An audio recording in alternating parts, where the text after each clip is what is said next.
आखिरी सीख। बहुत पुरानी बात है, जब बच्चे आश्रम में रहकर शिक्षा ग्रहण करते थे।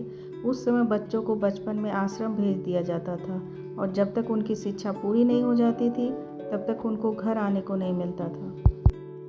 एक बार सभी शिष्यों की शिक्षा पूर्ण हो गई थी, तभी उनके गुरु ने सभी शिष्यों को बुलाया और 3 एक समान लकड़ी के खिलौने उनके सामने रख दिए और सभी सदस्यों से पूछा, बताओ इनमें क्या अंतर है।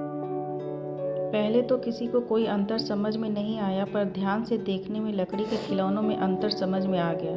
एक शिष्य ने कहा, इसके एक कान में छेद है, दूसरे खिलौने के मुंह और कान में छेद है और तीसरे खिलौने के दोनों कान में छेद है। गुरु ने उन सभी सदस्यों से कहा, जीवन में तुमको भी इसी प्रकार के लोग मिलेंगे। पहला खिलौना जिसके दोनों कान में छेद है, वह यह दर्शाता है कि जब आप किसी को अपनी समस्या सुनाएंगे तो वह एक कान से सुनेगा और दूसरे कान से निकाल देगा। ऐसे लोग कभी विश्वास के पात्र नहीं होते, इसलिए कुछ भी हो जाए ऐसे लोगों को तुम कभी भी अपनी समस्या मत बताना। दूसरा खिलौना जिसके एक कान और मुंह में छेद है, वह यह दर्शाता है जब तुम ऐसे व्यक्ति को अपनी गुप्त बात या समस्या बताओगे तो वह सबको वह बात बताएगा। ऐसे व्यक्ति को कभी अपनी बात नहीं बतानी है, ना उस पर कभी भरोसा करना है, वह तुम्हारे सारे राज सबको बता देगा।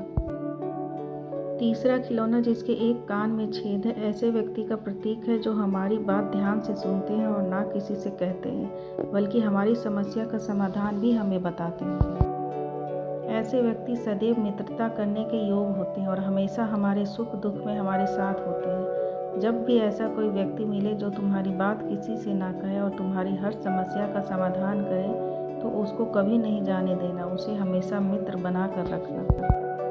गुरु ने अपनी बात खत्म करते हुए सभी शिष्यों को आशीर्वाद दिया और कहा, यह मेरा अंतिम उपदेश है। मैंने तुम लोगों को बहुत ज्ञान दिया था, पर यह ज्ञान तुम लोगों को जिस समाज में जा रहे हो उसके लिए है। इसको हमेशा याद रखना और जीवन में आगे बढ़ना।